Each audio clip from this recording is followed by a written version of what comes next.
I still hear her voice every time I close my eyes. That sharp, disgusted tone slicing through the kitchen like a blade. This house deserves a thin owner. The sentence hit me harder than the slap itself. I felt my cheek burn, but it was my chest that cracked open, as if the woman my son married had finally said out loud what everyone else only whispered when they thought I wasn't listening. I remember the smell of onions frying on the stove, the leaking pipe dripping behind us, the afternoon sun falling through the window in those thin, judgmental stripes. And me, standing there with my hands still damp from washing dishes, holding the tiny wrench I was going to lend her so she could tighten the valve under the sink. I wasn't prepared for any of it. I wasn't prepared to lose control of my own house, my own story, my own name. My name is Rita, and I have lived in the same yellow house on Rua Oscar Freire in Sao Paulo for more than 30 years. The walls hold the smell of every cake I've baked, every holiday lunch I hosted, every quiet Sunday morning when I sat near the window with a cup of chamomile tea. This house has always been warm, a little old-fashioned, a little messy and full of life. People used to joke that they could find it blindfolded, just by the scent of vanilla and butter. But lately, the sweetness has been overshadowed by something sour, something heavy in the air. Maybe it's me. Or maybe it's the way my daughter-in-law looks at me, like I'm a stain on the floor she's forced to step over. Before everything happened, my mornings were simple. I'd wake up around 6, stretch slowly because my knees always complained, and walk to the bakery at the corner for fresh bread. The cashier, Dona Lourdes, always greeted me with a warm smile and asked how my son was doing. I'd say he was fine, even when he wasn't calling as much or avoiding eye contact during family dinners. I never wanted to worry anyone. I never wanted to be a burden. That's the word I've feared my whole life. Burden. Excess. Too much. Too big.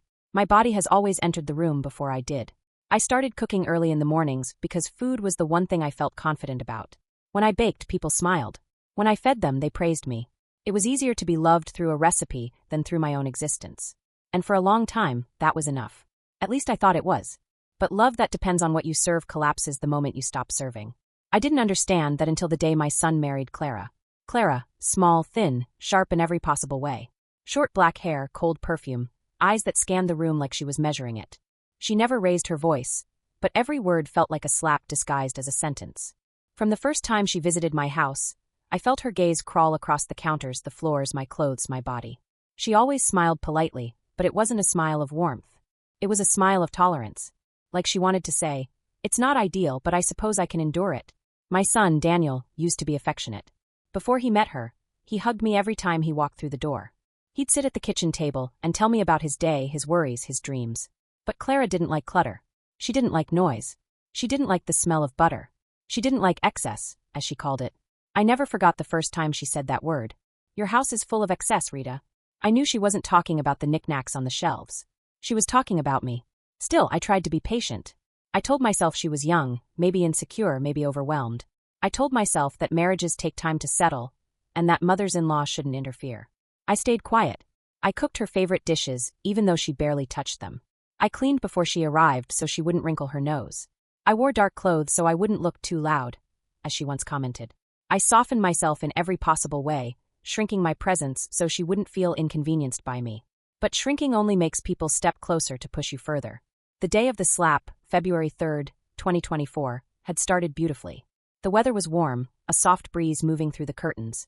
I had woken up early to bake an orange cake, because Daniel always loved it. I was humming to myself, wearing my comfortable blue dress, the one that stretched gently around my stomach. Clara and Daniel had arrived around noon because the kitchen sink had been leaking for days.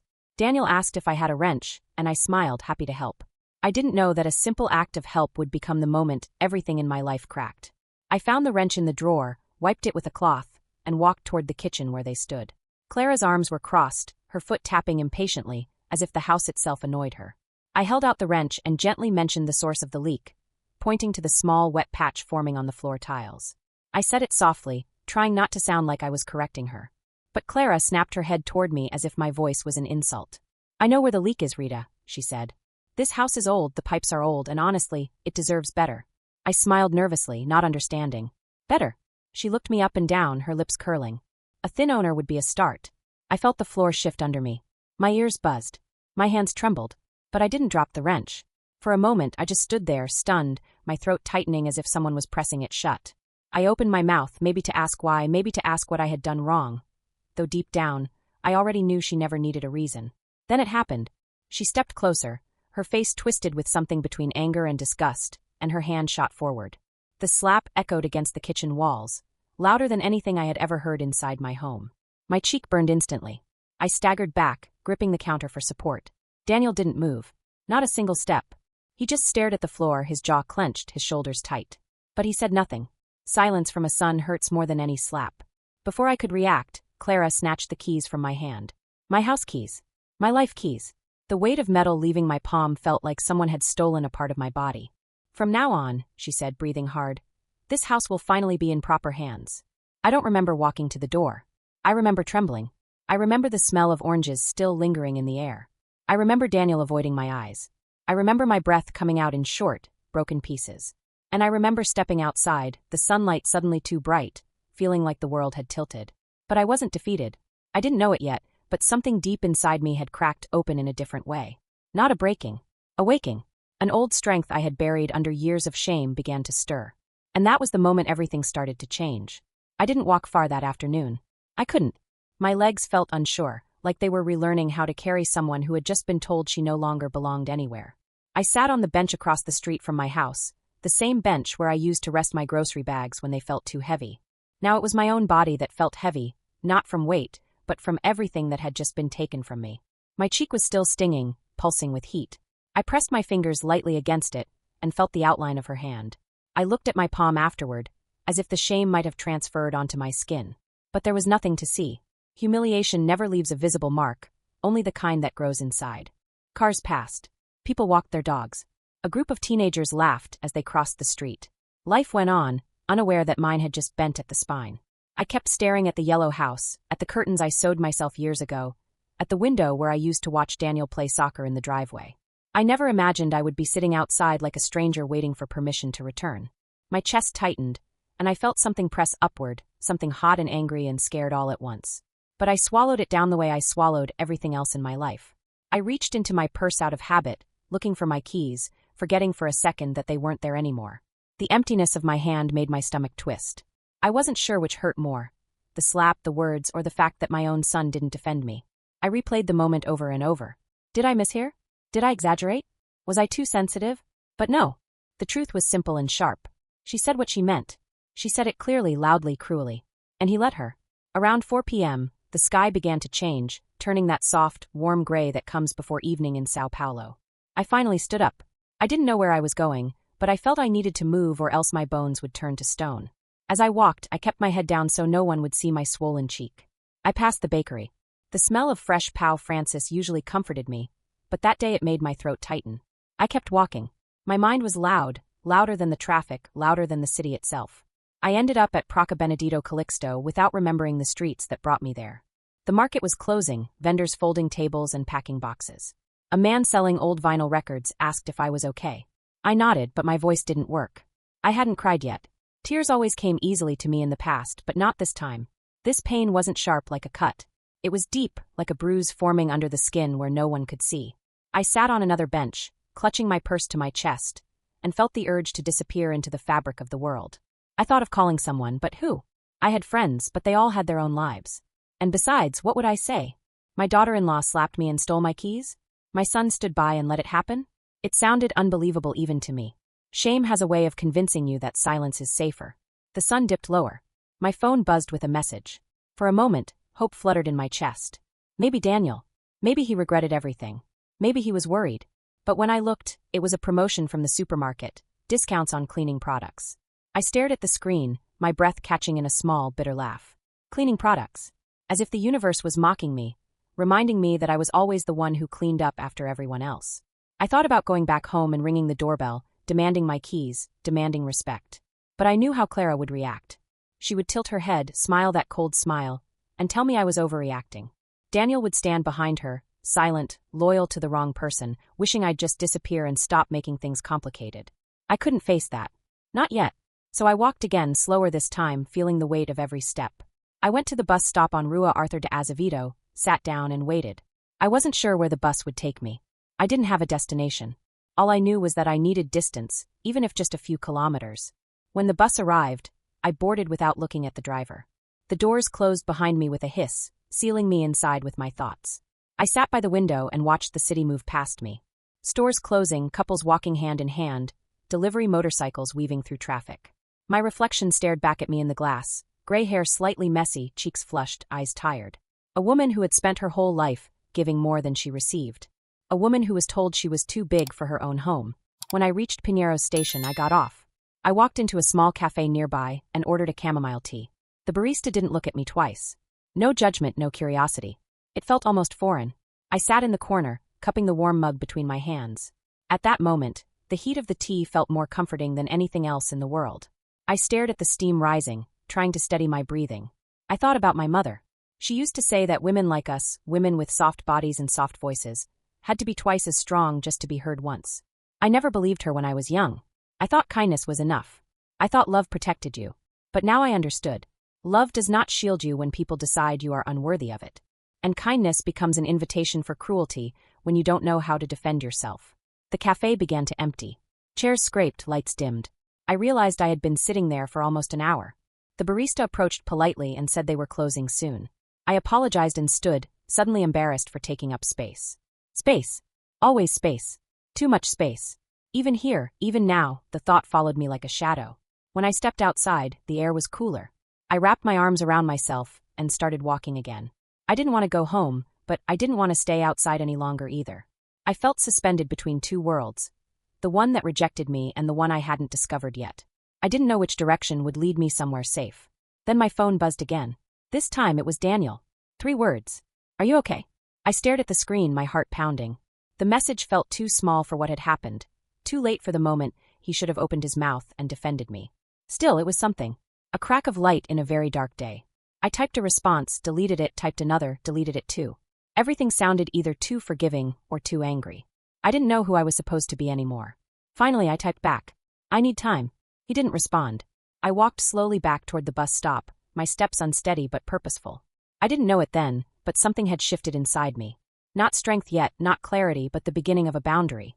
A quiet, trembling line drawn in the sand. And that was when I realized the truth. I had lost my keys, but maybe I had finally found the door.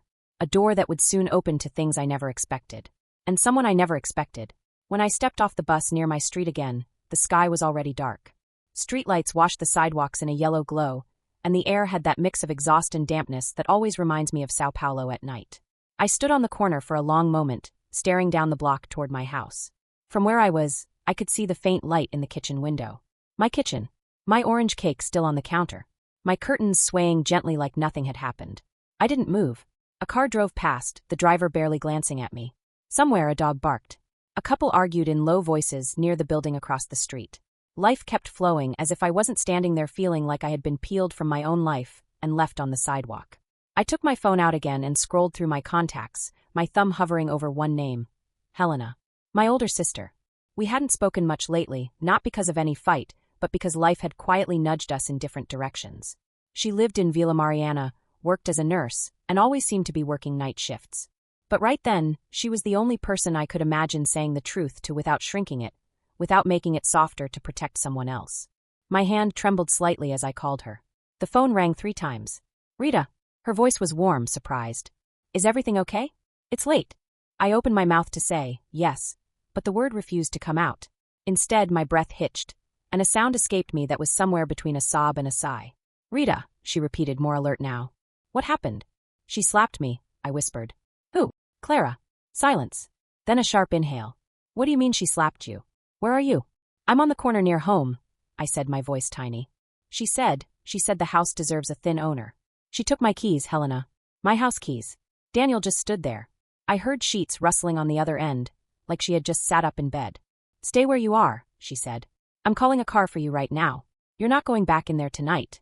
I tried to protest, to say she didn't need to bother, that I could sleep somewhere else or on a friend's couch. But she wouldn't listen. Send me your location, she insisted. Now. I did. 15 minutes later, a silver car stopped in front of me, and I climbed into the back seat. The driver greeted me politely, and I murmured hello, but my mind was elsewhere. I watched my house fade from view through the rear window. For the first time since I moved in more than 3 decades ago, I was leaving without any idea if I'd ever walk back through that door on my own terms. At Helena's apartment, the lights were already on. She opened the door before I even knocked, her curly hair tied in a messy bun, wearing an oversized t-shirt and pajama pants. She looked at my face and her expression changed immediately. Her eyes narrowed. Her jaw clenched. She really slapped you, she said, almost to herself. She reached out and gently touched my cheek with the back of her fingers. I flinched. I'm fine, I lied. No, you're not, she said. Come in. Her home smelled like coffee and antiseptic, probably from her work uniform hanging by the door. She led me to the couch and went to the kitchen to make tea. When she came back, she handed me a mug and sat across from me, elbows on her knees, eyes fixed on my face. Tell me everything, she said. So I did. From the leaking sink to the words that sliced me open, to the slap, the stolen keys, Daniel's silence, and the bench across the street. I spoke slowly at first, as if each word weighed too much, but then they started coming faster, tumbling out in a rush. I realized I hadn't had anyone to speak honestly to in a long time. I had spent years making everything sound smaller, so other people wouldn't feel uncomfortable. Helena listened without interrupting, her eyes getting darker, her mouth tightening into a line. When I finished, my throat was dry and my hands were shaking. I tried not to make it a big deal, I whispered, ashamed of my own humiliation. Maybe I should have just ignored it. Maybe I provoked her somehow. Helena leaned forward, her voice firm. Don't you dare blame yourself for this, Rita. She hit you. In your own house. And your son did nothing. That's not your fault. That's theirs. I stared at the tea, watching the surface tremble slightly in my hands. I feel so stupid, I said. I opened my home to her. I tried so hard to make her comfortable. I kept shrinking myself so she wouldn't feel, I don't know, annoyed by me. You've been shrinking yourself your whole life, Helena said softly. For Mom, for Dad, for Daniel, for everyone. But she took more than you ever offered. Some people don't stop when you give them space. They keep pushing until you disappear. Her words hurt because they were true. I pressed my lips together, fighting back a wave of emotion. What am I supposed to do now? I asked quietly. My whole life is in that house. The photos, the clothes, the recipes. The memories. I don't know who I am outside those walls. Helena fell silent for a moment, staring at me like she was searching my face for something. Then she frowned, as if a thought had just surfaced. Rita, she said slowly. Where are the house documents? I blinked. What? The property papers, she said. The deed. The things you kept after Carlos passed away. Where are they? My heart skipped a beat at the mention of my late husband. Carlos had died 9 years earlier, a sudden heart attack that ripped the world in two.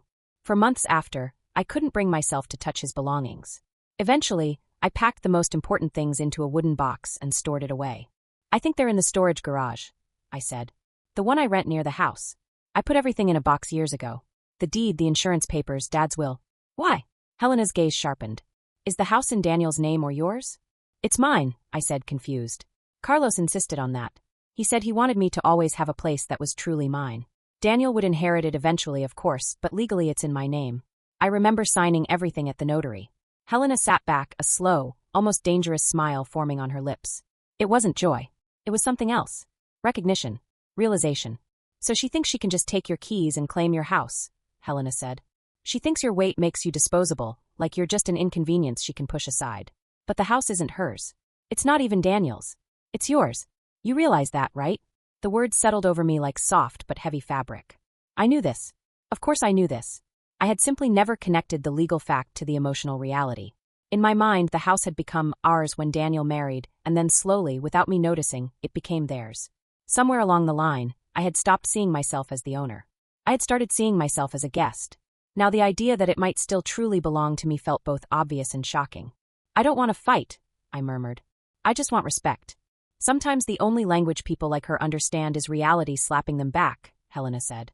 And reality is written in documents. You have those. I swallowed slowly. A strange sensation began to rise in my chest, something unfamiliar but not unwelcome. Not anger.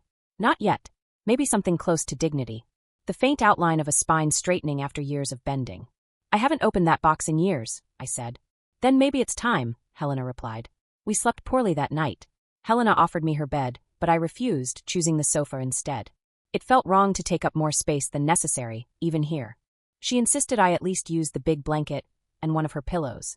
Around 2 a.m, I woke up to the sound of rain tapping against the windows. The city outside was blurred and distant, and for a moment I didn't remember where I was. Then the ache in my cheek reminded me. I got up quietly, so as not to wake Helena, and went to the small bathroom. I turned on the light and looked at myself in the mirror. The redness had faded slightly, but the area was still tender. My face looked puffier than usual from the sleep I hadn't really had. I touched my cheek again, lightly tracing the pain. This is not who you are, I whispered to my reflection. You are not what she says you are. The mirror didn't answer, but something inside me did. A flicker. A pulse. A refusal to vanish. The next morning, February 4th, Helena called in sick to work. She wouldn't let me protest. "One day won't kill them," she said, pouring us coffee. "We have things to do." We took the metro to the station closest to my storage garage. The train was crowded, bodies pressed together, voices overlapping. I could feel the familiar anxiety bubbling under my skin, the same one I always felt in tight spaces. I sucked in my stomach without thinking, trying to make myself smaller among the strangers. An old habit. Helena placed her hand on my arm, grounding me. "You're okay," she said softly. "We'll just get what we need and leave. One step at a time." When we arrived at the storage building, the fluorescent lights buzzed overhead, cold and impersonal. The corridor smelled of dust and metal. I unlocked my rented unit with the spare key I kept in my purse, the one Clara didn't know about, and slid the door up. The space was cramped, filled with old furniture, boxes of books, and a few bags of clothes I never got around to donating. It felt like a museum of my past lives. "There," I said, pointing to a wooden box in the back, its lid covered in a thin layer of dust. "That should be it." We moved some things aside, my knees protesting with each bend, and finally dragged the box into the light. My heart pounded as I lifted the lid. The familiar smell of old paper and memories rose up. On top were Carlos's old documents, some photos, and a bundle of letters tied with a ribbon. I felt a sharp sting in my chest at the sight of his handwriting. Helena gently pushed a few items aside until she found a large envelope with the notary's stamp. She pulled it out carefully and opened it. "Here it is," she said, scanning the first page. "Rita, the property deed. Your name. Only your name. No mention of Daniel. This house is legally yours until the day you decide otherwise." She handed me the document, and I stared at the crisp black letters. My name looked strange there, like it belonged to someone more powerful, someone who knew how to fight. But it was my signature at the bottom, round and nervous, proof that at some point in my life I had agreed to claim something as mine. I ran my fingers along the lines of text. The weight of the paper in my hands felt different from everything else I had been holding lately. It felt solid, real, unarguable. Carlos's voice echoed in my memory, from a conversation long ago at the kitchen table. "If something ever happens to me, I want you to be safe, Rita. I want you to know you always have a home. Promise me you'll never let anyone take that away from you, no matter what they say about you." Back then, I had laughed, telling him he was being dramatic. Now it felt like he had seen this day before I ever did. Tears welled in my eyes, but they weren't the same tears that had almost come the day before. These felt heavier but clearer, like they were washing something away, not drowning it. Helena watched me quietly. "This is your shield," she said. "Not just against her, but against the version of yourself that believes you're powerless." I folded the deed carefully and placed it in my bag, along with a few other important documents. Insurance papers, the will, a few of Carlos's letters I couldn't bear to leave behind. Then I closed the box again and slid it back into the shadows of the storage unit. When we walked out of the building, the sun was strong, the sky a bright blue that almost hurt to look at. I stood on the sidewalk feeling the city buzz around me and lifted my chin slightly. I still felt bruised. I still felt tired. But underneath all that, something new had taken root. She took my keys, but the house was still mine. For the first time since Clara's hand hit my face, I felt a quiet, dangerous thought form in my mind. She has no idea who she just tried to erase. And for the first time in a long time, I wasn't sure I was going to let it slide. On the way back to Helena's apartment, I walked differently. My body was the same, my steps still slow, my knees still protesting, but something in my posture had shifted a little. I wasn't lighter, but I was less bent. I held my bag close, feeling the folded deed inside like a heartbeat against my side. Helena talked about practical things as we walked from the metro. Filing a police report if necessary. Talking to a lawyer she knew from the hospital. Making sure Clara understood she couldn't just throw me out of my own house. I heard her words, but they felt distant, like a radio playing in another room. My mind was still stuck on one image. Clara's hand striking my face, and behind it, Daniel's silence. Over and over again, the scene replayed. At one point, Helena touched my shoulder. "Are you listening?" "Yes," I said. I don't even know how I'll look at him again." She slowed her pace a little. "You love him," she said. "That makes this harder. But love doesn't mean letting him pretend this didn't happen." I swallowed, my throat tight. "What if I lose him?" I whispered. She squeezed my arm. "You already lost him yesterday, Rita. Now you have to decide if you're willing to lose yourself too." Her words cut, but in a clean way like a surgeon's incision. Necessary to remove something infected. When we reached her building, the doorman greeted us, and Helena chatted briefly. I forced a smile. Inside the elevator, staring at the floor numbers blinking upward, I finally said the question that had been churning inside me since we left the storage unit. "Helena, do you think she did this because I'm fat?" She looked at me like I had just asked whether the sky was blue. "Of course she did," she said. She's been making comments about your body since the first time she entered your house. Remember what she said at the first Christmas dinner? It's impressive how you still fit in the kitchen with so many dishes around. She meant you, not the plates. I remembered. I had laughed nervously at the time, pretending not to understand. Pretending it was just a bad joke, not a knife wrapped in words. She thinks being thin makes her superior, Helena continued. People like her confuse control with worth. And people like us, we spend years believing them. We apologize for existing every time we sit down on a fragile chair or squeeze past someone in a narrow aisle. The elevator doors opened. I stayed still for a second before stepping out. I thought if I was kind enough she would see me, I said. Really see me. Not just my size. She did see you, Helena replied quietly. She saw someone she thought she could dominate. But that doesn't mean she was right. Back in her apartment, Helena made lunch. Rice, beans, grilled chicken salad. Ordinary food, but that day it tasted like an anchor. I ate slowly, paying attention to each bite, realizing how often I ate without tasting anything, just to fill the silence or distract myself from feelings I didn't want to touch. After lunch, I went to the small balcony and looked out over the city. From the 11th floor, Sao Paulo looked endless, buildings stretching into the horizon under a hazy sky. Somewhere out there was my yellow house, my kitchen, my orange cake probably already thrown away or eaten without a second thought. I thought about all the Sundays I spent cooking for Daniel, all the times I packed leftovers into containers for him to take home. I wondered if Clara had ever thrown them away when he wasn't looking. My phone was on the small balcony table, screen facing down. I turned it over and saw new messages. From Daniel, can we talk? Another one 10 minutes later. I'm worried about you. Then 30 minutes after that. Mom, please answer. I stared at the messages, my thumb hovering over the screen. In the past, I would have replied immediately, rushing to soothe him, to assure him I wasn't angry, to minimize my own pain so he wouldn't feel uncomfortable.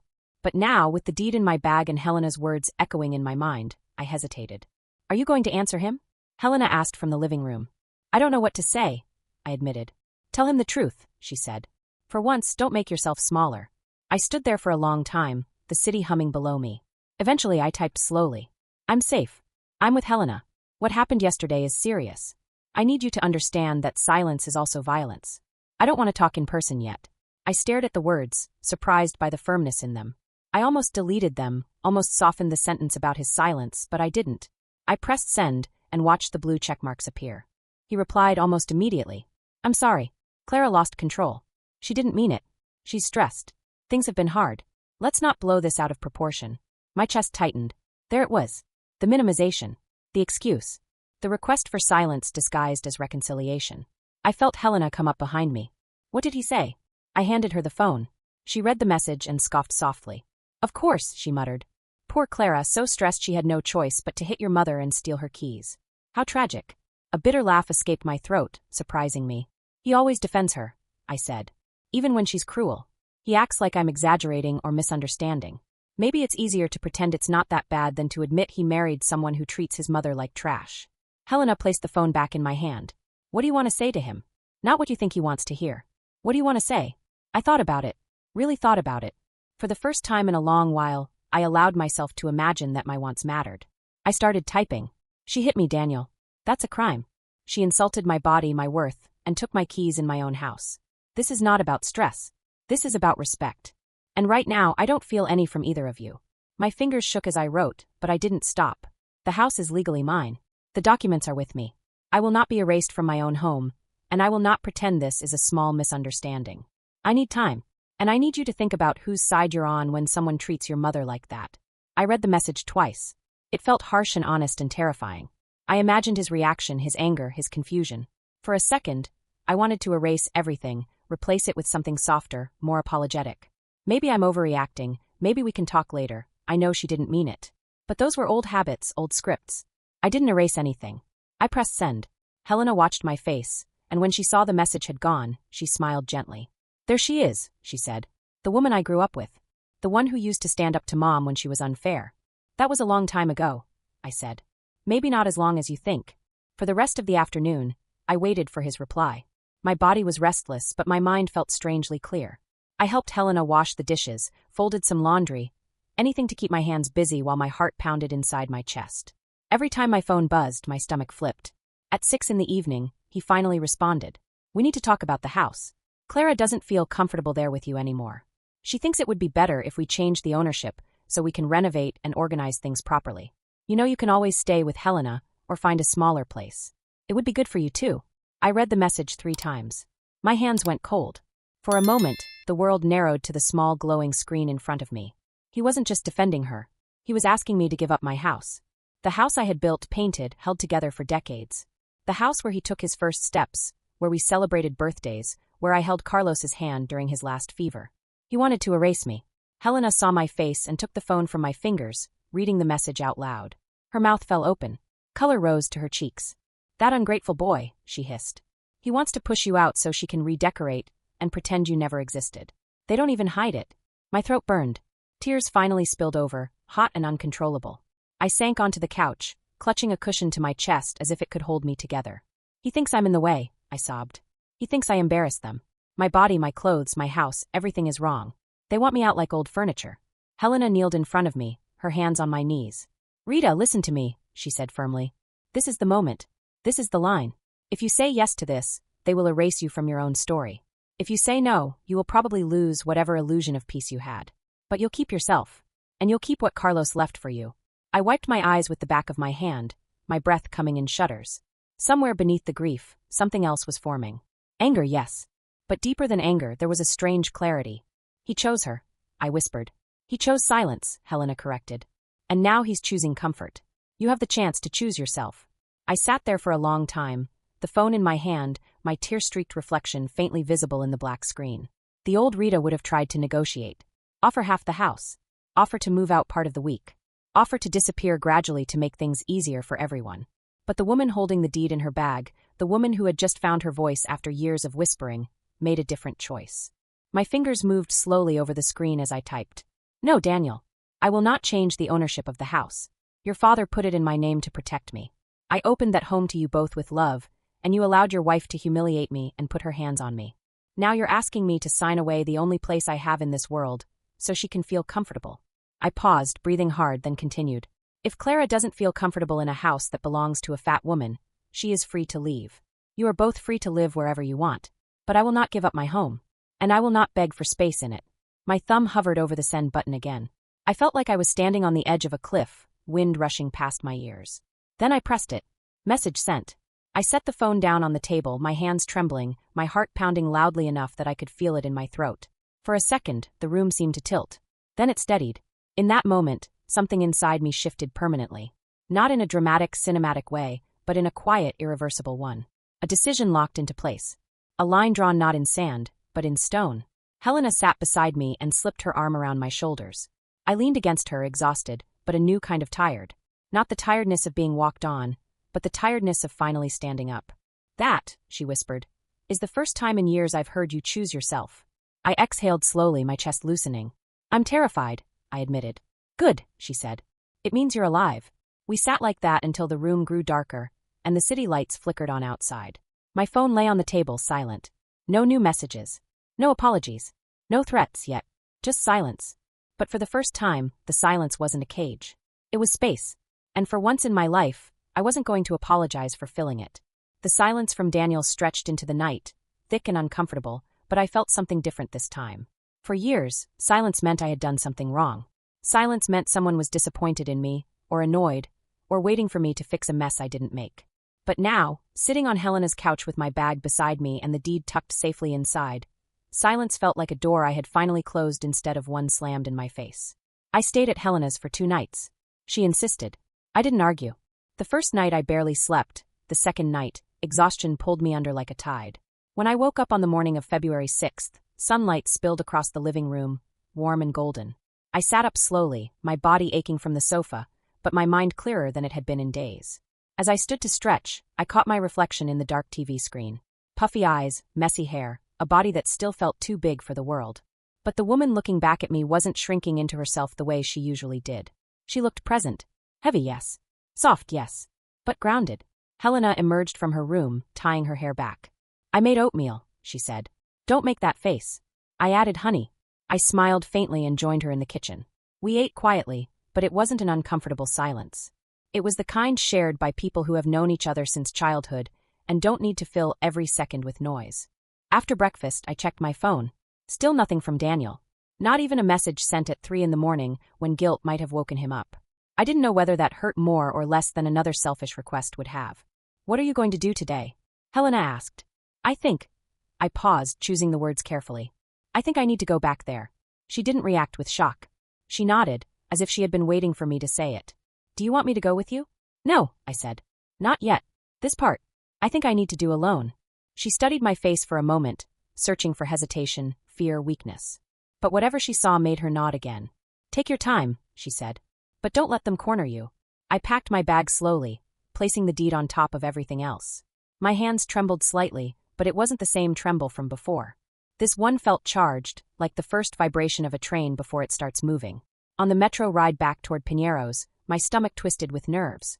I kept imagining Clara's voice, sharp and precise, telling me I was exaggerating.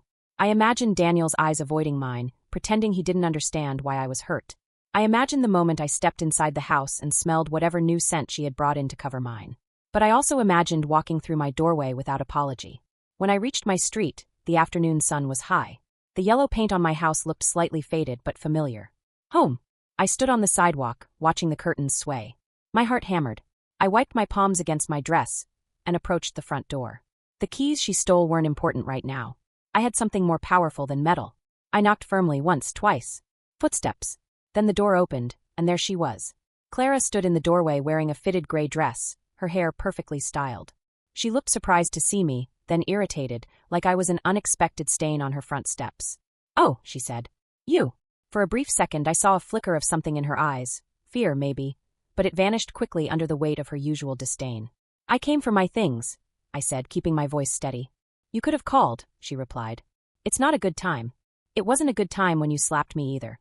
Her jaw clenched, but she stepped aside slightly, as if granting me some kind of reluctant permission to enter. I crossed the threshold. My feet felt heavy on the floor I once cleaned every Sunday. The warmth that always lived here felt colder. She followed me into the living room, arms crossed. Daniel isn't home, she said. He's at work. He didn't know you were coming. That's fine, I said. Silence settled between us. She watched me like a guard watching a trespasser. You can go to your room, she said finally. Take what you need and leave the keys on the table before you go. I turned to her slowly. The keys you stole from me? Her cheeks flushed a pale pink. I didn't steal them. I just took them because you were being emotional and... Clara, I interrupted, my voice steady. You slapped me. You insulted my body. You told me I didn't deserve to live in my own house. She opened her mouth, but I didn't let her speak. And here's something you didn't know, I said, reaching into my bag. My fingers closed around the deed, the paper cool and firm. I unfolded it carefully, holding it where she could see the notary stamp, the signature, the name. My house, I whispered. Not yours. Not Daniel's. Mine. She blinked, her expression twisting. First confusion, then disbelief, then anger. That's impossible, she said. Daniel told me. Daniel doesn't own this place, I said. He never did. Your renovations, your plans, your discomfort, none of that gives you rights over this house. Her mouth opened and closed like she was searching for a response that didn't exist. You need to leave, I said gently. Not forever, but for now. I'm not here to fight. But you cannot stay here while pretending you're the one in control. She stepped back as if I had pushed her. Are you throwing me out? No. I'm reclaiming what's mine. If you want to be part of this family, part of this house, part of anything involving me, you don't get to start by erasing me. She stared at me, stunned, trembling slightly, not from fear of me, but from fear of losing power she never should have had. You're making a mistake, she said quietly. Daniel won't like this. I felt something warm settle inside me, something steady and surprisingly calm. Then he's free to choose, I said. But so am I. She took a deep breath, then another, then grabbed her purse with sharp, jerky movements. She brushed past me on her way to the door, her perfume leaving a cold trail behind her. At the doorway, she paused. This isn't over, she said. I know, I replied. But it's no longer happening on your terms. When the door closed behind her, the silence inside the house felt different. Not empty. Not heavy. Open. I walked to the kitchen. The air still carried a faint hint of oranges, though the cake was gone. I placed my hand on the counter, feeling the cool surface under my palm. For the first time since Clara's slap, I didn't feel like a guest. I felt like the owner, like someone who had been pushed out and had walked back in on her own feet. But I also felt something else brewing just beneath the surface, something I didn't know how to name yet. Because taking back the house was only the beginning. And I had no idea what price Daniel would pay, or demand, for choosing the wrong side. When I turned around, the afternoon sun lit the living room in long stripes across the floor, and for the first time in years, I didn't feel the urge to shrink out of them. I stood there fully, completely, taking up every inch of space I needed. And somewhere far beyond my understanding at that moment, the real Reviravolta was already on its way. The first night back in my house felt like sleeping inside a memory that didn't quite fit anymore. Everything was where I had left it. The pale yellow walls, the framed photos in the hallway, the floral curtains in my bedroom. But the air felt different, like the house itself was holding its breath, waiting to see if I was really staying this time or if I would slip away quietly again. I lay in bed, staring at the ceiling fan spinning lazily above me. Every creak, every shadow reminded me of Clara's voice, the sound of the slap, the look on Daniel's face when he chose silence over me. The mattress dipped under my weight as it always had, but instead of feeling ashamed of how much space I took up, I felt something else now, a stubborn, shaky sense of belonging. This is my bed, my room, my house. Still, sleep came in broken waves. I woke up twice from dreams where the door opened and Clara walked in, demanding that I leave. In one of them, she stood over me and said, "You don't fit here. You never did." I woke with my heart pounding, sweat dampening my neck. It was almost 3 in the morning. The city outside was quiet in that particular way Sao Paulo gets just before dawn, when even the buses pause for a moment. I got out of bed, wrapped my robe around me, and walked slowly to the kitchen. The tiles were cool under my bare feet. I turned on the light, and the familiar yellow glow filled the space. I boiled water and made chamomile tea, the same way I always had. The routine calmed my hands. When the tea was ready, I didn't sit at the table. Instead, I went to the drawer where I kept old notepads and pens for grocery lists and recipes. I pulled one out, a spiral notebook with a faded floral cover, and opened it to the first blank page. February 7th, 2024, 3:05 a.m. I hesitated, pen hovering over the paper. I wasn't used to writing about myself. I had spent a lifetime writing what other people needed, shopping lists, meal plans, reminders for Daniel. But now there was no one here but me. So I wrote. Last week, my daughter-in-law slapped me in my own kitchen and said this house deserves a thin owner. She took my keys. My son watched and said nothing. My handwriting looked strange, shaky but clear. I stared at the sentence, feeling its weight. On the page, there was no way to soften it, no way to pretend it had been just a misunderstanding. It was what it was. I kept writing. Today I came back. I showed her the deed. The house is in my name. She left. I stayed. As the words poured out, something loosened inside me. I wrote about the bench outside, about Helena, about the storage unit, about Carlos's voice in my head. I wrote about how heavy my body had felt walking up the stairs, but how strangely light my heart felt now that I wasn't begging for permission to exist in my own space. I wrote until the letters started to blur, and my fingers cramped. When I finally stopped, the sky outside the kitchen window had begun to lighten. I closed the notebook gently, and placed it on the table, like it was something fragile and precious. The next morning, around 9, my phone buzzed. From Daniel. I heard you went to the house. Clara is furious.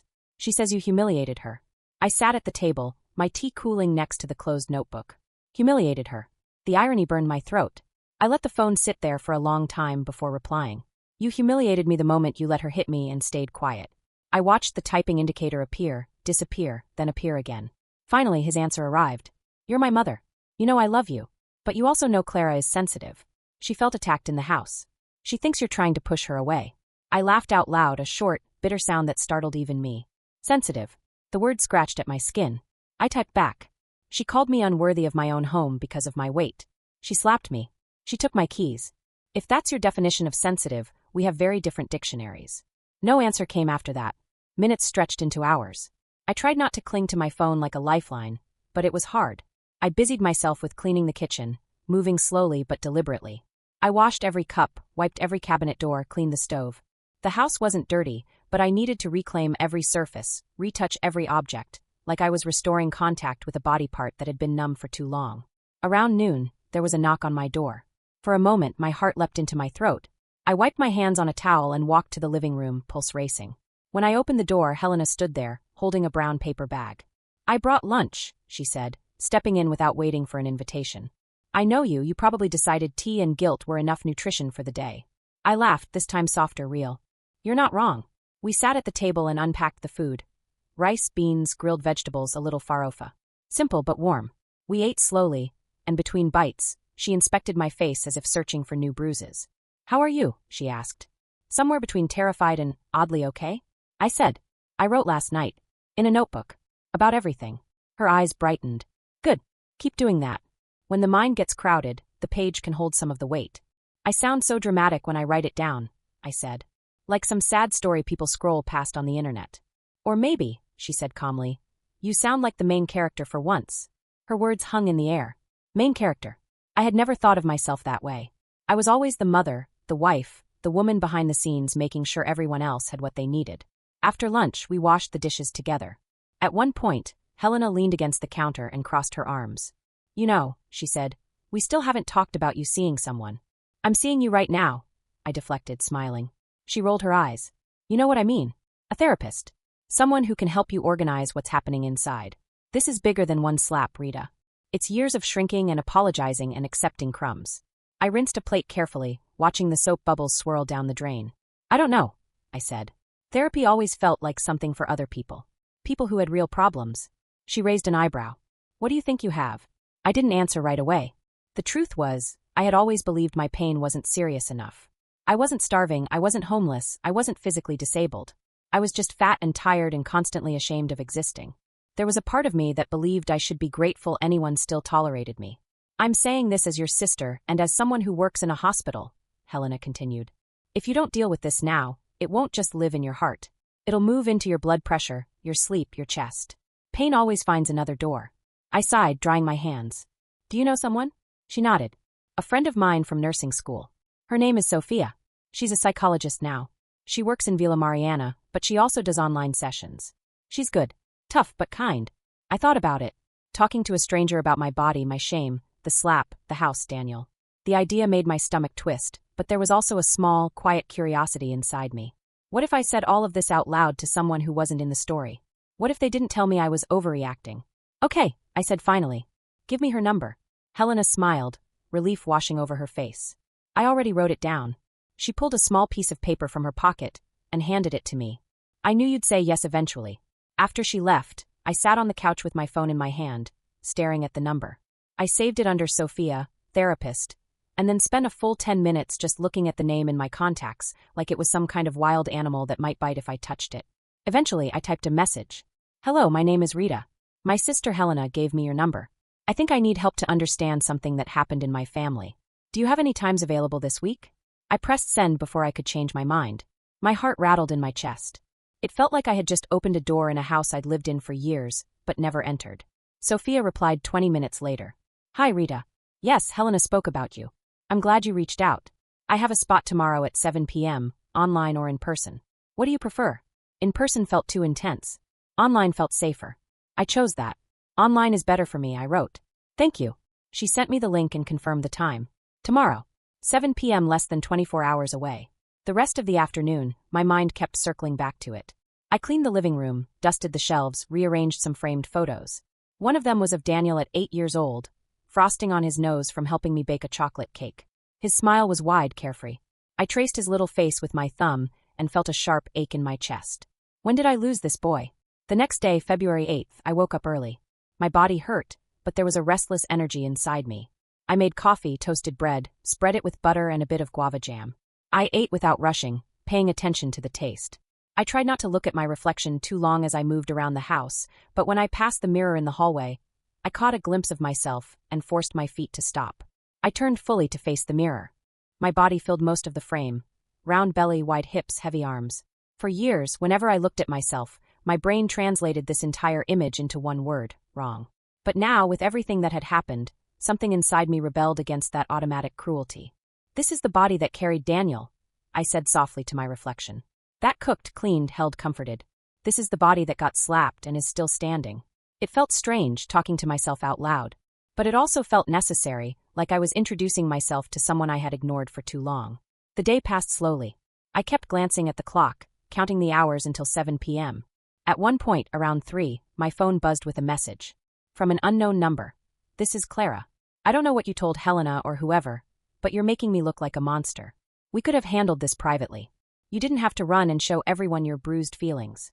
I stared at the message, my jaw tightening. Then another one appeared. And by the way, if you're planning to play the victim and tell people I attacked you because you're fat, just remember everyone has eyes. You've always taken up too much space. In the house. In Daniel's life. In every room. My hands shook, but I didn't cry. Not this time. I took a deep breath and set the phone down. I walked to the kitchen, grabbed the notebook, and opened it to a fresh page. February 8th, 3:15 p.m. I copied her message word for word. Then, underneath, I wrote, This is who she really is. And this is what he protects. Seeing it in my handwriting changed something. Her words no longer floated in my mind, hitting and ricocheting. They were pinned to the page contained. I didn't respond to her. Not yet. Instead, I took a picture of the page and sent it to Helena with a simple message. This is why I need therapy. At 6:45 p.m., I set up my laptop on the kitchen table. I changed into a clean blouse, brushed my hair, and adjusted the chair so I wouldn't be too close to the camera. I was suddenly very aware of how wide I looked when seated. I thought about angling the camera higher, but then I stopped. If I'm going to do this, I thought, I need to show up the way I really am. At exactly 7 p.m., the call rang. I clicked join, and a face appeared on the screen. A woman in her early 40s, dark hair in a low bun, glasses, calm eyes. Behind her, a bookshelf and a plant. "Hi, Rita," she said, her voice warm but steady. "It's nice to meet you." I swallowed. "Hi." We talked about practical things first, confidentiality, how sessions worked, payment. My hands gradually stopped shaking. Then she leaned slightly forward. "Helena told me a bit about what's going on," she said. "But I'd like to hear it from you in your own words. Why did you decide to reach out now?" I hesitated. My throat tightened. For a moment, I wanted to say something small, something simple like, "My daughter-in-law and I had a fight." But then I remembered Helena's words, "Tell the truth. Don't make yourself smaller." So I inhaled deeply and said it. "Because my daughter-in-law slapped me," I began, "and told me my house deserves a thin owner. And for the first time in my life, I didn't just accept it." Sophia nodded slowly, her gaze unwavering. "And how long?" she asked gently. "Have you been accepting things like this in silence?" The answer lived in my bones. "Most of my life," I said.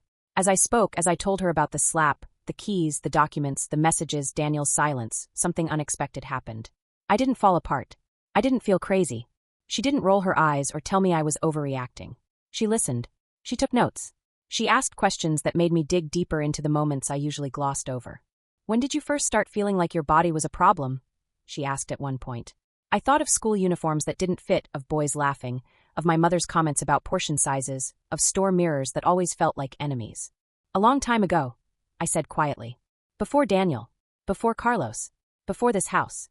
I've always felt too much. Like my body enters a room before I do." "And how did that feeling play into what happened with Clara?" she asked. "It made me believe I deserved it," I replied, surprising myself with the honesty. "At least in that first moment. I thought maybe she's right. Maybe I ruined the house, the photos, Daniel's life, just by being this size. But then I remembered the deed. And Carlos's voice. And something inside me snapped. Or woke up. I don't know. Both can be true," she said. Near the end of the session, Sophia leaned back slightly and said something that lodged itself deep inside me. "Rita, what Clara did was abuse," she said plainly. "Physical and emotional. What your son did was complicity. People will try to make you feel guilty for protecting yourself because they benefit from your silence. I want you to remember this. Setting boundaries is not cruelty. It's self-respect. Self-respect." The phrase felt foreign in my mouth, like a language I had only heard other people speak. When the session ended, I closed the laptop and sat at the table in silence. The city hummed outside. A neighbor's TV played a soap opera theme song faintly through the wall. My own breathing sounded louder than usual. I stood up slowly, walked to the hallway mirror again, and looked at myself. "Self-respect," I whispered. "We're going to learn this. Together." I didn't know that less than 24 hours later, someone would take my story, twist it, and throw it into the digital world. And that, for the first time, strangers' eyes would be on my life. Watching. Judging. Or maybe, without me knowing yet, waiting to choose a side. The message came the next morning, not directly to me, but through someone else. I was in the kitchen making coffee when my phone buzzed 3 times in a row, rapid, insistent. I wiped my hands on a dish towel and checked the screen. 3 messages from my niece Anna, Helena's daughter. "Tia, are you okay? Please tell me you're not reading the comments. Call me when you see this." My stomach tightened. Comments. The word felt dangerous in a way it hadn't years ago. Before, comments were what people made at church, in the market, in line at the bank. Now they lived online, multiplied, permanent. I called Anna immediately. She picked up on the first ring. "Tia," she said, her voice already loaded with worry. "You saw it." "Saw what?" I asked, my mouth suddenly dry. She hesitated. "Oh God. Okay. Sit down. Are you sitting?" I pulled out a chair at the kitchen table and lowered myself into it, the wood creaking slightly under my weight. "I'm sitting. It's Clara," she said. "She posted about you on Instagram. And on Facebook. Screenshots are everywhere. My friend sent it to me before I even opened my own feed. She didn't say your name, but everyone knows," I finished for her. She wrote a whole text about living with a toxic obese mother-in-law who manipulates her son and refuses to let go of the house, Anna said, anger creeping into her voice. She made it sound like you attacked her. Like you're this crazy, controlling, emotional blackmailer who faked being hurt. My chest tightened, the familiar pressure building. And people believe her? Some do, she admitted. But not everyone. A lot of people are defending her because she used all the right buzzwords. Boundaries. Mental health. I can't let her emotional obesity crush my marriage. She actually wrote that, Tia. Emotional obesity. The words hit me harder than I expected. It was a new kind of insult, dressed up as something sophisticated. Send it to me, I said quietly. Are you sure? She asked. It'll hurt. It already hurts, I replied. I need to see it. A few seconds later, my phone pinged. Anna had sent screenshots. I opened them with trembling fingers. There she was. Clara. Perfect lighting, perfect angles, a carefully posed photo of her sitting on my old couch, looking tired but beautiful. The caption was long, written in that tone people use when they want to sound vulnerable and brave at the same time. Sometimes the biggest battles are fought inside our own homes. She told a story where she was the heroine. The young, delicate wife standing up to an overbearing, emotionally unstable obese mother-in-law, who refused to accept that her son had his own life now. She said she had been physically intimidated and emotionally abused for years by passive-aggressive comments, guilt trips, and food used as manipulation. She wrote that the slap was a moment of desperation, after being cornered and yelled at. I read it twice, feeling my pulse in my ears. It was like reading about a stranger and recognizing pieces of yourself twisted into someone else's nightmare. At the end, she wrote, I'm sharing this because so many young women are suffocating under the weight of controlling mothers-in-law who weaponize their pain and their body image. You're not obligated to let someone else's trauma fill your house. You are allowed to choose a peaceful life, even if people call you cruel for it. The comments were a storm. You're so brave for sharing this. Mother-in-laws can be the worst, I feel you. If she's that obese, she's probably been using guilt her whole life. They always play victim. You did the right thing. Protect your marriage. Mixed in, there were a few dissenting voices, mostly women asking questions that cut through the narrative. Wait, so you slapped her? And you took her keys? That's not okay, no matter what she said. Obese? Why mention her weight at all? That feels cruel. But those comments were buried under hundreds of heart emojis, prayers, and solidarity messages. People telling her she was a survivor. People turning my humiliation into her empowerment story. Anna's voice came back through the phone. I reported it, Tia. A bunch of us did. But even if they take it down, people already saw it. I put the phone on speaker and set it on the table. My hands were shaking too much to hold it. I knew she didn't like me, I said slowly. I didn't know she saw me as a monster. She's making herself look good, Anna said. She knows the language. She works in marketing. She knows what words to use to get sympathy. I thought of all the times I had simply smiled and nodded when Clara spoke, feeling unsophisticated, out of date, slow. She lived online in a way I never had. Now she had taken our private horror and turned it into content. People will believe her, I whispered. Anna was quiet for a moment. Some will, she said. But some won't. And you're not alone in this. I promise. After we hung up, I sat at the table for a long time, staring at the screenshots. My reflection hovered faintly over Clara's photo in the screen, a ghost watching the woman who had taken over her story.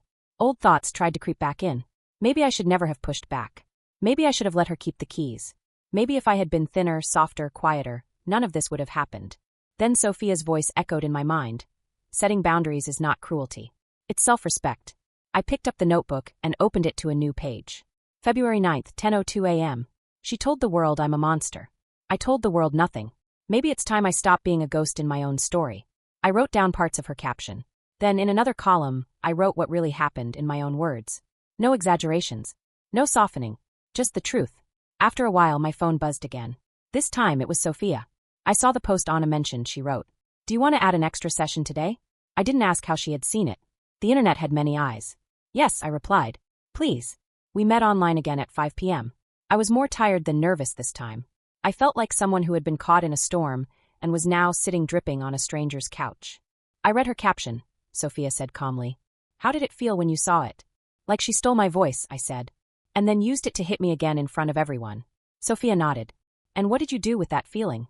I started writing, I said, surprising myself with how proud I felt saying it. In my notebook. Side by side. Her version and mine. Good, Sophia said. That's an important step. Abusers often build narratives that make them look like the victim. If you don't tell your own version, theirs becomes the only one. Even if you keep it private, your truth needs space to exist. She made it about my weight again, I said. emotional obesity, heavy presence, taking up space. It's always about that, even when she pretends it's about boundaries. How much of your life has been shaped around the idea that you take up too much space? Sophia asked. It wasn't really a question. It was a mirror. Almost all of it, I whispered. We talked about that for a long time. About school desks too small for my thighs, airplane seats that bruised my hips, strangers' looks on the bus when there was only one seat left, and they prayed I wouldn't choose it. About how Clara's cruelty had tapped into an old wound that had been bleeding quietly for decades. Then Sophia said something I hadn't considered. Rita, you can't control what she posts, she said. You can report it, you can block her, you can protect yourself legally if she lies about you in ways that harm your reputation. But emotionally, you need to understand something. She is not your judge. These people commenting on her post are not your jury. You've been living as if every room is a courtroom and your body is on trial. It's time to leave the stand. Her words landed with a weight that felt different from the weight I usually carried. A weight that came with relief. How do I do that? I asked. By choosing whose opinion actually matters, she replied. Yours. Helena's. People who know your history. And by deciding what you want to do with this story. You can ignore it, or you can reclaim it. There's no right answer. Only what brings you closer to the kind of life you want. I don't want to be invisible anymore, I said, surprising myself. She smiled gently. Then maybe one day, you'll choose to tell your story in your own way. But there's no rush. For now, focus on not letting hers define you. After the session, I closed the laptop and walked to the living room. The late afternoon light painted the walls in soft gold. I stood in front of the photo shelf and looked at the faces in the frames. Carlos. Little Daniel. My parents. Helena and me as girls, arms thrown around each other, laughing at something just outside the frame. I picked up the photo of Daniel at 8 again. I traced his smile with my thumb. I don't know when I lost you, I said softly to the glass. But I'm not going to lose myself to find you again. That night, as I was washing my face in the bathroom, my phone buzzed with a notification from WhatsApp. A message in the family group. From Clara. Since some people here think they know what's going on, let me just say this. I will not apologize for protecting my mental health. I did what I had to do. Some people don't understand boundaries because they've never had any. Several relatives responded with neutral emojis, awkward stickers, or nothing at all. The digital version of looking away at a tense dinner table. Then, unexpectedly, another message appeared. From Anna. Boundaries don't require slapping someone and calling them too fat to own their house. The group went quiet. I stared at the screen, my heart pounding. A minute later, Helena chimed in. From Helena. I was the one who took Rita to the doctor to check her cheek. I was the one who helped her get the property deed out of storage. If we're going to discuss what happened, we should at least use the correct words. Abuse. Theft. Humiliation. Not boundaries. My breath caught. They were saying the words out loud. In front of everyone. On the record. I didn't write anything. Not yet. It felt like a moment I needed to watch instead of join. Then another message appeared. From someone I hadn't expected. From my younger cousin Marcos, who rarely spoke in the group at all. I heard the slap from the street that day. I was passing by with a friend. We didn't know what it was, but now it makes sense. This isn't okay. One by one, like shy seeds pushing through soil, other relatives began sending messages. I'm so sorry this happened, Rita. This went too far. Violence is never the answer. We should support both sides, but this doesn't sound right. Clara replied with a flood of defensive messages. Long paragraphs about how no one understood the pressure she was under, how Rita was exaggerating, how this is exactly why she went public, because no one believed her. The more she wrote, the less composed she sounded. The mask that had fit her so well online began to slip in front of people who actually knew us. I watched the words scroll by, feeling strangely detached. It was like watching a play I was supposed to be starring in, but had decided to observe from the audience instead. Finally, after a long pause, a new message appeared. From Daniel. Maybe we should not discuss this here. I stared at the screen. It was the first time he had said anything in the group since everything started. Not defense, not apology. Just discomfort. I typed a message. Deleted it. Typed again. Then, without overthinking it, I sent one short line. From me. I will not be erased from my own house or my own story.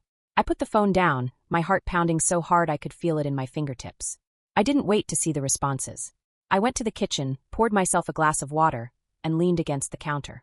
My life was now under more eyes than I had ever wanted. Some believed Clara. Some believed me.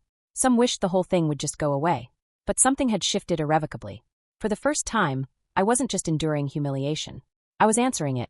And the world, my tiny world, my family group, my niece, my sister, my therapist, was watching me do something I had never done before. Take up space on purpose. The next morning, I woke before the sun. Not because I was rested, but because my mind wouldn't stay still. Thoughts churned like water in a pot just before boiling.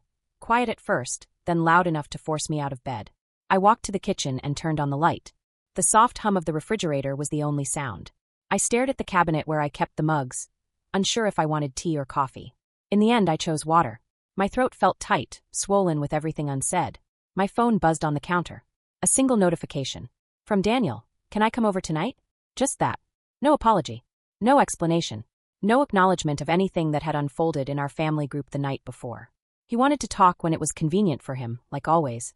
For years, I would have leaped at the chance, eager to fix whatever was broken. But now, the message settled into my chest like a stone. I didn't answer. Not yet. I sat at the kitchen table and opened my notebook again. The page was blank. My hand hovered over it, the pen trembling slightly. I wrote the date and time. February 10th, 6:22 a.m. Then I forced myself to write whatever came to mind. I'm tired of being afraid in my own house. The words were simple, but they echoed through me in a way that made my eyes sting. Tired. Afraid. My house. 3 truths I had avoided saying out loud. I closed the notebook gently and went to the sink to splash cold water on my face. The shock grounded me, pulling me closer to myself. Around 8, Helena called. I could hear traffic behind her. She must have been on her way to work. Morning, she said, her voice soft but alert. Did you see the group chat after you went to sleep? No, I said, bracing myself. What happened? Well, nothing explosive, she said. Mostly people telling Clara to stop posting online and handle things privately. A few telling Daniel to step up. Your message shook the room a little. I leaned against the counter, gripping the edge. I wasn't trying to shake anything. I know, Helena said. That's why it worked. She hesitated. I could hear the faint murmur of hospital announcements in the background. Did Daniel call you? She asked. He wants to come tonight. And how do you feel about that? I don't know, I admitted. Part of me wants to hear what he has to say. Another part wants to lock the door and turn off the lights. You don't have to decide now, she said.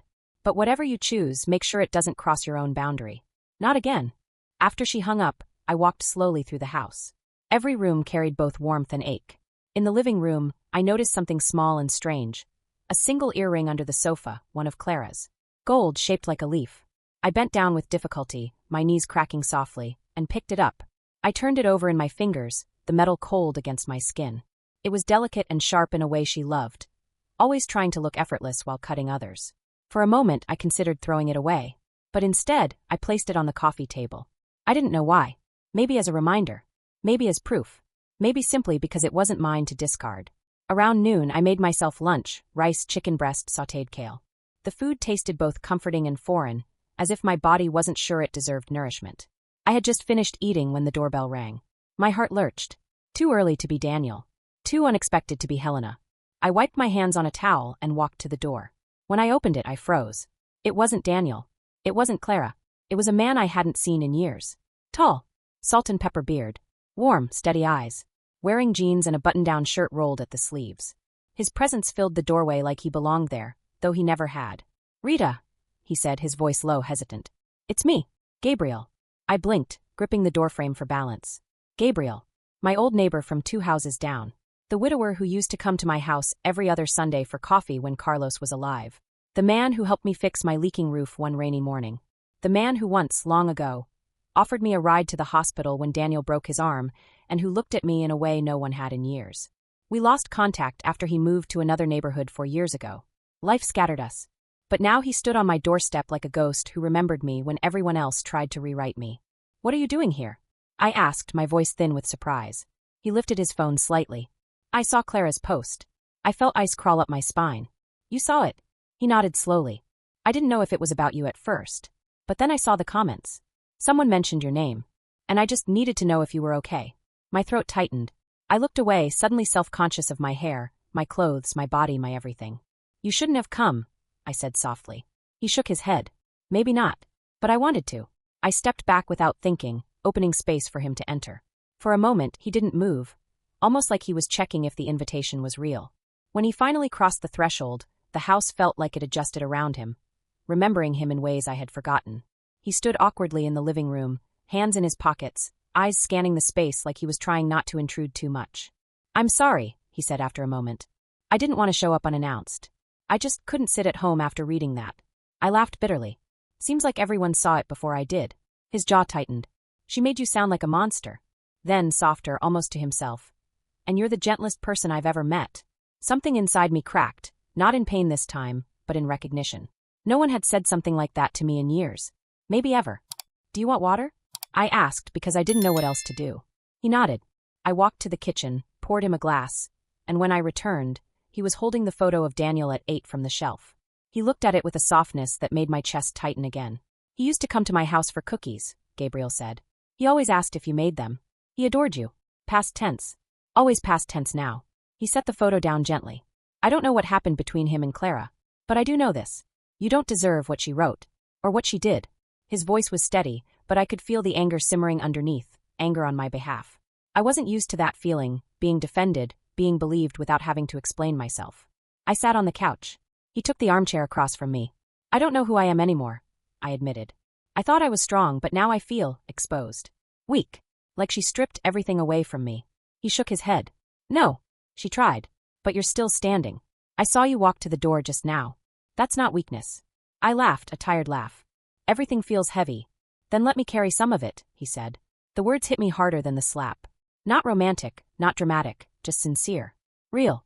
I stared at him, my chest tightening, not from fear, but from something I didn't have a name for yet. "Why?" I whispered. His eyes softened. "Because I care about you. And because someone should." Silence settled between us, warm rather than suffocating. A different kind of silence. One that didn't erase me. Then quietly he added, "And because you were never too big for this world, Rita. People just didn't know how to make space for someone who gave so much." My breath caught. For years, no one had talked to me like this. No man had looked at me without judgment or pity. No voice had said my name so gently. I felt my hands tremble in my lap, not with fear, but with the terrifying possibility that someone could see me, really see me even now. Even like this. Before I could respond, before I could process the strange hope blooming in my chest, my phone buzzed on the table. "Daniel, I heard your message. I'm coming over now." I stared at the screen, the words blurring as my pulse quickened. Gabriel saw the change in my face. "Is it him?" "Yes," I whispered. "Do you want me to leave?" I looked at him. A man who came because he cared. A man who believed me without question. A man who made space in his voice, if not yet in my life. "No," I said softly. "I want you to stay." And as I said it, as the truth left my mouth, I realized something had shifted again. Quietly but permanently. My story was no longer hers to shape. And maybe, for the first time in decades, it wasn't Daniel's either. It was mine. And it was changing. Gabriel stayed seated in the armchair, but I could see his body shift, as if he were ready to stand the second I asked him to. The room felt heavier, charged like the air right before a storm. I glanced from him to the front door, listening for footsteps on the sidewalk outside. My heart beat louder than the sounds from the street. A few minutes later, there it was. The muffled echo of a familiar gate on the tile outside. Then a shadow passing in front of the frosted glass. Then the sound of a key trying the lock. It didn't turn. He tried again. The metal scraped uselessly against the mechanism. I had changed the locks 2 days earlier. I walked slowly to the door and opened it before he could knock. Daniel stood there, arm half raised, surprise flashing across his face when he saw the door swing open so easily. He looked older than I remembered him, and younger at the same time. Dark circles under his eyes, unshaven jaw, hair slightly messy like he'd run his hand through it 1,000 times on the way here. There was a tightness around his mouth I recognized from when he was a boy trying not to cry. But now, that tightness came with something else. Defensiveness. Pride. Anger he didn't know where to aim. "Hi, Mom," he said. "Hi," I replied. His gaze flicked down to my hand, as if looking for keys. Then past me into the living room. When he saw Gabriel standing there, his entire body tensed. "What's he doing here?" Daniel asked. I didn't look back. He came to see how I was. Daniel's jaw clenched. "You invited him?" "I opened the door," I said. Like I always have. For a moment we stood there, the three of us caught in a triangle of old histories and new wounds. Then I stepped aside. "If you want to talk," I said, "you can come in." Daniel walked past me, barely glancing at Gabriel. The air between them crackled with something unspoken. Gabriel nodded once, polite but not apologetic. Daniel didn't return the gesture. He sat on the edge of the couch, his hands clasped between his knees. I stayed near the arm of the opposite chair, keeping some distance between us. Gabriel remained seated but alert, like a witness who hadn't yet been called to speak. Daniel looked around the room, his eyes lingering on the photos, the furniture, the familiar details. His gaze paused for a fraction of a second on Clara's earring on the coffee table, then moved on.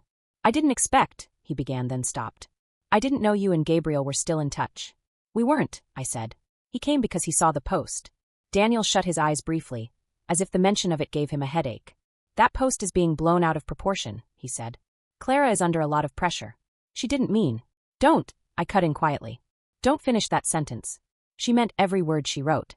Just like she meant every word she said here. Just like she meant the slap. He looked at me, frustration sparking. You're making it sound like she's some villain. She's not. She's my wife. And I am your mother, I replied. Or did you forget? He flinched just a little. Gabriel shifted in his chair but didn't speak. His restraint was a kind of respect, and I felt it. I didn't come here to fight, Daniel said, rubbing his forehead. I came here because this is getting out of control. The family group. The comments. People messaging me. People messaging Clara. It's too much. It's too much, I repeated, letting the words sink between us. Was it too much when she hit me? His silence was answer enough. I folded my hands in my lap to stop them from trembling. What do you want, Daniel? He exhaled, shoulders sagging slightly. I want us to fix this, he said. I want things to go back to normal. Normal, I said softly. You mean the kind of normal where she insults me and you change the subject? The kind where I cook and clean around you both, while you pretend not to hear the things she says about my body? That normal? He frowned. It wasn't that bad. It was not that bad. The words sliced through the room. Gabriel finally spoke, his voice calm but firm. I heard it from the street, he said. The slap. It was that bad. Daniel turned to him, eyes flashing. This is a family matter. With all due respect, Gabriel replied. Your family matter echoed far enough that other people couldn't ignore it. Daniel's nostrils flared. I didn't come here to be lectured by you. You came here, I interjected, to tell me something. Say it. He looked at me again, and for a second, the hardness in his expression cracked. Underneath it, I saw the boy who used to hide behind my legs when loud cars passed by. The boy who used to crawl into my bed after nightmares. My son. I didn't tell you the other day because you were already upset, he said slowly. And I knew you'd react emotionally. But you need to know. It's not just about Clara and the house. I braced myself. What is it about, then? He took a deep breath. Clara is pregnant. The words hit me like cold water. For a moment, the room blurred. The clock on the wall seemed to tick louder. Gabriel looked at me sharply, concern flashing across his face. Pregnant, I repeated, barely above a whisper. Daniel nodded. We found out 3 weeks ago. We were going to tell you at lunch that day. Before all of this. My hand went instinctively to my chest. A grandchild. A baby. New life. My first, maybe only grandchild. For a second, joy flickered, weak but real. I saw flashes of a little body running through this house, small hands reaching for my cakes, a sleepy head resting on my shoulder. Then the image warped, overlaid with Clara's words. This house deserves a thin owner. The baby became another bargaining chip, another reason to push me out. A weapon wrapped in innocence. Daniel kept talking. She's stressed, Mom. Her hormones, the pressure at work, the house, the online stuff. It's a lot. She's scared. She feels attacked. That post was her way of defending herself. By attacking me? I asked, the edge returning to my voice. He sighed heavily. You have to look at the bigger picture. We're starting a family. We need stability. Peace. A home where Clara feels safe. This house, it holds a lot of tension now. A lot of history. For everyone's sake, especially the baby's, we should make a plan that works long-term. He was circling around it. I could feel it coming. Say it clearly, I said. What plan? He met my eyes, and this time he didn't flinch. We want you to transfer the house to my name, he said. Officially. You can stay for a while, of course, but eventually you should find a smaller place. Somewhere close to Helena, maybe. You're not getting any younger. This house is a lot to manage. Clara and I can take care of it. Renovate. Modernize. Make it suitable for raising a child. It would be an investment for the future. For the family. Each word landed like a stone on my chest. Future. Family. Smaller place. You're not getting any younger. My hands were cold now, despite the warm afternoon air filtering through the curtains. So, I said slowly, you want me to give you my house. The house your father left to me. The house where you grew up. So that your wife, who slapped me, who humiliated me, who told me I don't deserve to live here because I'm fat, can feel comfortable raising a baby in the space she stripped me from. Don't twist it, he snapped, his temper flaring. This isn't about her feeling comfortable. It's about what makes sense. You live alone. You don't need all this space. It's not practical. I don't need all this space, I repeated, feeling something break open inside me. But you do. You and your thin wife and your future child. And the only way your happiness works is if I agree to disappear. Is that it? It's not about disappearing, he insisted. We'll still see each other. Of course we will. You'll be the baby's grandmother. You'll come over, visit, bake your cakes, be part of our lives. Just from a healthier distance. A healthier distance. The phrase twisted in my gut. Gabriel watched him, his jaw tight, but he kept quiet. This was my moment. Daniel, I said, my voice low, steady. Look at me. He did, reluctantly. Do you realize you're asking me to erase myself from the one thing I have left of your father?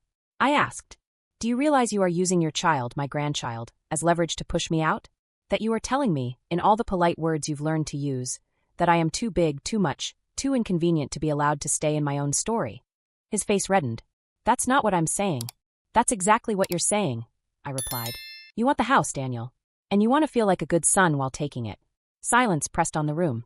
I closed my eyes briefly, and in that second, Carlos's voice rose in my mind again, as clear as the day he signed the papers. Promise me you'll never let anyone take that away from you. No matter what they say about you. No matter who tries. When I opened my eyes, I felt something I hadn't felt in decades. Not anger, not sadness. Certainty.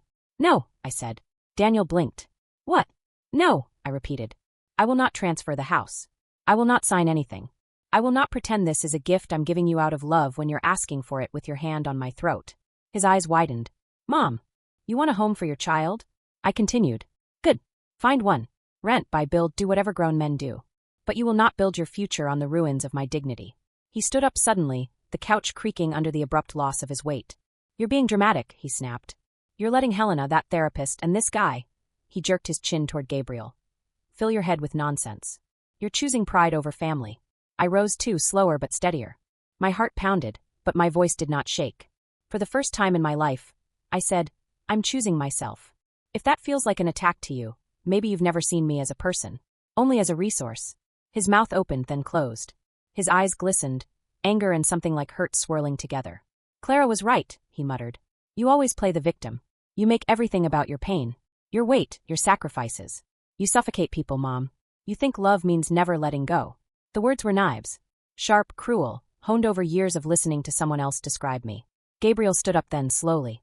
You don't get to talk to her like that, he said, his voice low. Daniel rounded on him. You don't get to tell me how to talk to my mother. You're not part of this. Gabriel didn't flinch. I've watched her break her back for you since you were a boy, he said. I was here. I saw. I heard. You're not a child anymore.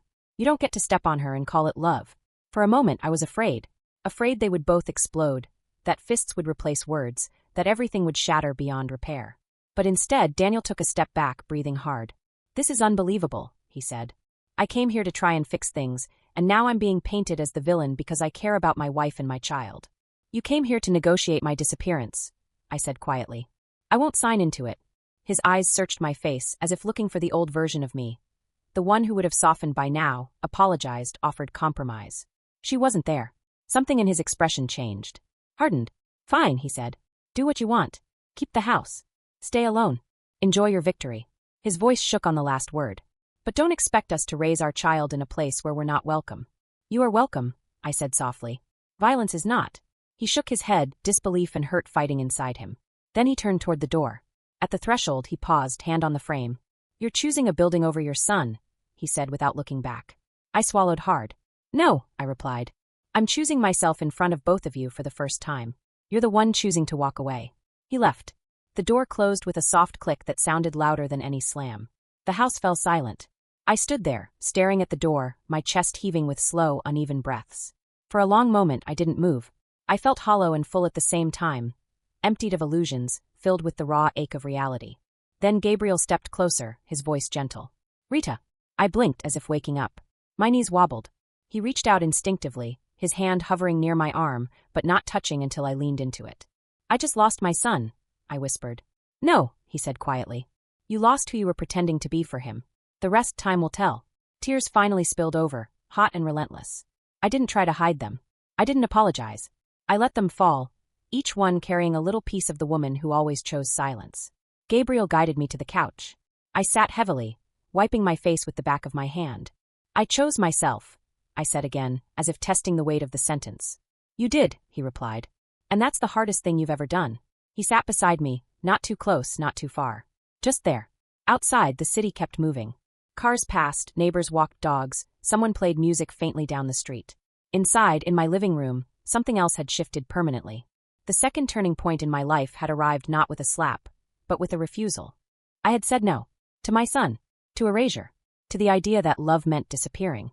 And while I didn't know what the future held, for me, for Daniel, for that unborn grandchild, I knew something with bone-deep certainty. There would be no turning back to the woman I was before. Not after this.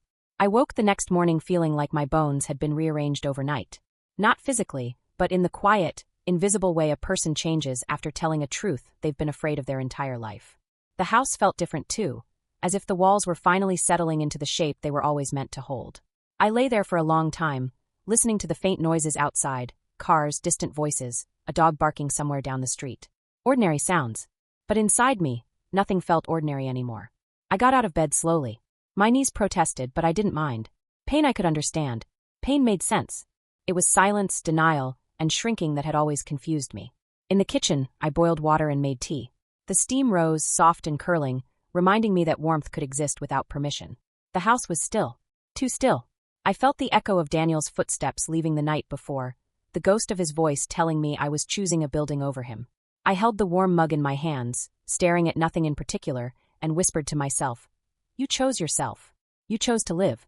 My phone vibrated on the table. A single message. From Daniel, "We need time." That was all. No apology. No understanding. No acknowledgement of what he had asked me to give up. Just time. I stared at the message until the letters blurred. Then I pressed the phone face down on the table. If he needed time, he could have it. I wasn't going anywhere. Not from this house. Not from myself. By late morning, I decided to go outside. I needed air. I needed the city to remind me it still existed beyond the small earthquake of my house. I walked slowly toward Praca Benedito Calixto, a place that had always calmed me even when the rest of my life felt too loud. The vendors were setting up their stands. Music drifted lightly from a speaker. People moved through the square with careless grace, unaware of the private battles others were fighting. I sat on a bench and watched the world pass. It felt like breathing again. Around noon, I heard footsteps approaching, steady and familiar. I didn't turn until his shadow touched my feet. Gabriel sat beside me, leaving a respectful space between us. "I wasn't sure if you'd want company," he said. "I'm glad you came," I replied. And I meant it. He studied my face quietly. "How are you?" "I don't know yet," I said honestly. "Everything hurts. But some things hurt in a way that feels necessary." He nodded. Truth has a way of breaking and building at the same time.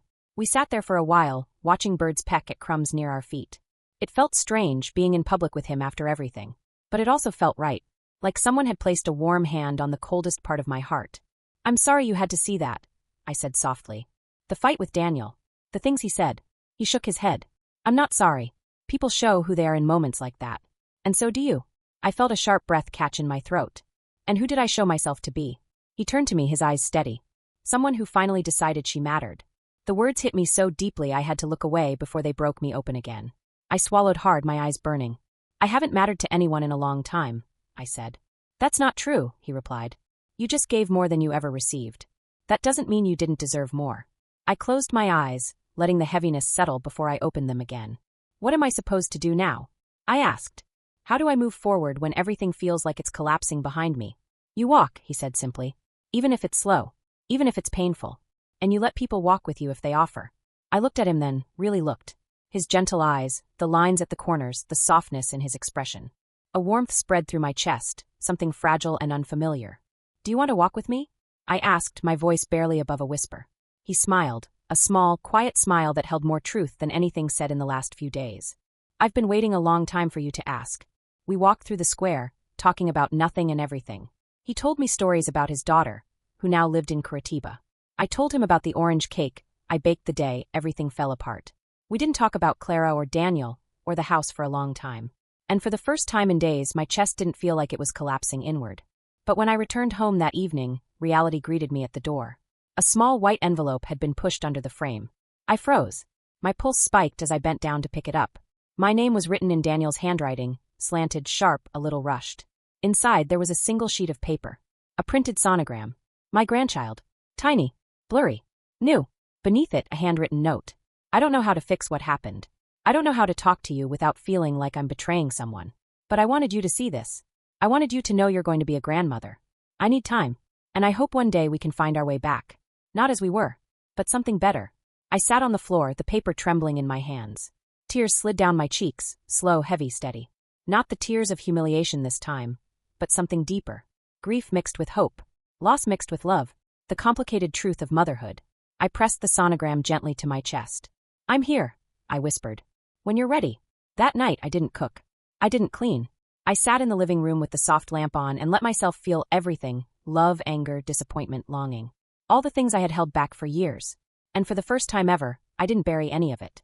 The next few weeks moved slowly, like the world was giving me time to match my breath to my new life. I attended therapy twice a week, sometimes peeling back layers so old they felt fossilized. I wrote in my notebook every day. I let myself rest without guilt, sit without shrinking, speak without apologizing. Gabriel became a quiet presence in my life, never pushing, always offering. He fixed a loose hinge in my kitchen, brought me coffee on days he knew I'd barely slept, walked with me in the evenings when the heat softened and the sky turned pink. We never defined what we were. We didn't have to. It was enough. One afternoon, a month after the fight, I stood outside my house watering the plants. A neighbor passed by and smiled. "It's nice to see you out again," she said. "Nice to see you." For years, I had made myself invisible. Now the world was noticing me again. Or maybe I was finally noticing myself. Then one evening, as I sat on the porch with a cup of tea, a car pulled up quietly. The engine turned off. My heart tightened without warning. Daniel stepped out. He looked thinner, tired, like a man carrying too much on his shoulders and not enough in his heart. He approached slowly, cautiously, like someone entering a sacred place. "Hi, Mom," he said. I stood, gripping the railing lightly. "Hi." He looked at me for a long moment. His eyes shimmered with something raw, shame, sadness, maybe regret. "I'm sorry," he whispered. "For everything." The words were small, but they carried the weight of years. Tears blurred my vision. "I wanted to hear that from you," I said. "Not for me. For you." He nodded, wiping his face quickly. "Clara doesn't want me to be here," he admitted. "But I needed to. I needed to tell you. I was wrong. I let her shape how I saw you. I let her bitterness become mine. And I didn't protect you. I'm sorry." I breathed in slowly, letting the evening air steady me. "I can't forget what happened," I said. "Not yet. Maybe not ever. But I'm glad you're here." He stepped onto the porch, hesitant, like he expected the wood to reject him. I opened my arms.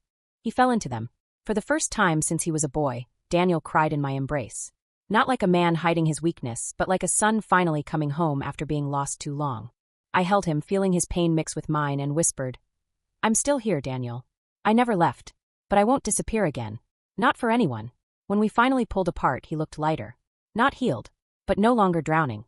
"Can we start over?" he asked. I nodded. "Slowly," I said. "And with truth this time." He agreed. We sat on the porch until the sky darkened. He told me about the pregnancy. How scared he was. How unprepared he felt. How the fight had shaken something loose inside him. Then he said something that stayed with me long after he drove away. "I want my child to know you," he whispered. "The real you. Not the version I let someone else create." After he left, I stood outside alone, looking up at the night sky. It wasn't perfect. Nothing was fixed. Nothing was finished. But something had shifted. A door opening quietly, not to the past, but to a future that didn't erase me. Inside the house, the sonogram sat on the table next to my notebook. I picked it up and traced the tiny curve of the baby's head. A new life. A second chance. Not for them. For me. I sat down in the living room, opened my notebook to a fresh page, and wrote. February 28th, 9:47 p.m. I survived humiliation. I reclaimed my house. I found my voice. I lost parts of my son and found the parts that matter. I learned that choosing myself is not abandonment. It's rebirth. Then I wrote the final line, the one that had been forming in me for weeks. I may be a woman who takes up space, but space is where life grows. And just like that, I closed the notebook and whispered the ending of my own story. I'm done shrinking. The house felt warm again. The world felt open. And for the first time in my entire life, I felt like I belonged.